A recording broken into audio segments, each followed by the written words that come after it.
ప్రత్యంగిరాదేవి. ప్రత్యంగిరాదేవి కులదేవత అనేది కానే కాదు. ఇక్కడ అనేది కూడా ఆమె ఉగ్రదేవత. అలాంటి దేవతలను మనం చేసే ముందు మనం ఆలోచించి మన పెద్దలను సంప్రదించి మనం కులదేవతగా ఉన్న ఆ ఇండ్లు ఇప్పటికి కూడా స్థిర ఆస్తులతో స్థిరమైన సంతానంతో మన్మళ్ళు మనమనవాళ్ళతో కలిగి ఉన్న వాళ్ళు ఉన్నారు. కనుక నా దృష్టిలో కులదేవత ఆరాధన అన్నది మన సనాతన ధర్మం ప్రకారం చాలా గొప్పది. వలస వచ్చిన వాళ్ళు కులదేవతలు మర్చిపోయినారు. ఇప్పుడు జరిగే ఇబ్బందులు వాటి వల్లే జరుగుతాయని నేను విశ్వసిస్తున్నాను.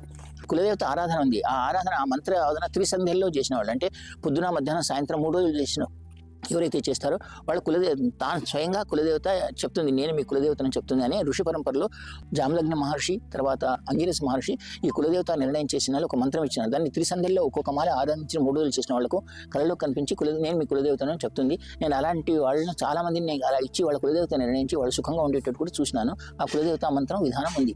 వాసవి కన్యకా పరమేశ్వరియే మా దేవత అంటారు. ఆమె ఆరాధ్య దేవత, కులదేవత కాదు.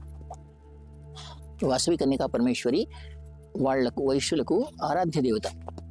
కులదేవత అన్న పదానికి ఒకటే మాట చెప్తాను. కులదేవత నిర్ణయం రెండే వాళ్ళ ఆస్తి స్థిరంగా ఉండడం, మగ సంతానం అవ్వడానికి కారణమైన దేవతలే కులదేవత. అంటే మగ సంతానం అయినా సరే ఈరోజు భార్యలు ఎంతమంది ఉన్నారు, అనుకూలంగా ఎంతమంది, ఎన్ని డైవర్స్లు అవుతున్నాయి మనం చూస్తున్న వాటిల్లో. ఎందుకు భార్యలు అనుకూలంగా లేరు? పెళ్ళైన తర్వాత ఎందుకు ఇబ్బందులు కలుగుతున్నాయి? పిల్లలు అనుకూలంగా ఎందుకు లేరు? తల్లిదండ్రులతో ఎదురు తిరగడం, వాళ్ళ పెళ్ళిళ్ళు కాకపోవడం.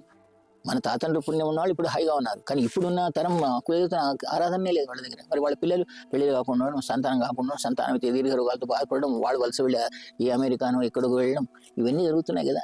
నా అనుభవం ప్రకారం చెప్తున్నాను.